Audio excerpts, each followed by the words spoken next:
জুলাই গণ অভ্যুত্থান একটি যুগান্তকারী জনজাগরণের স্মৃতি।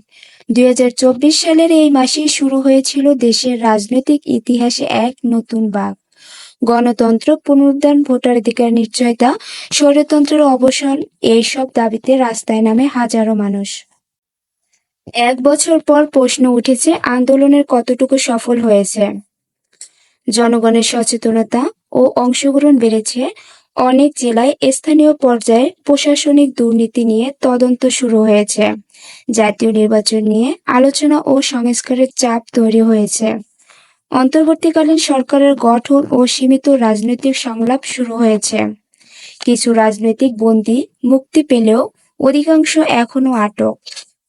আন্দোলনের নেতৃত্বে বিভাজন এবং কৌশলগত দ্বিধা লক্ষ্য করা গেছে। স্বপ্নের যে কাঠামো বা সংস্কার তা পূর্ণ বাস্তবায়ন হয়নি।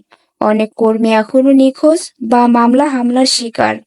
বিশ্লেষকরা বলেছেন, জুলাই অভ্যুত্থান রাজনীতির ভাষা বদলে দিয়েছেন। তবে কাঙ্ক্ষিত পরিবর্তনের জন্য লাগবে ধারাবাহিকতা, ঐক্য এবং দূরদৃষ্টি।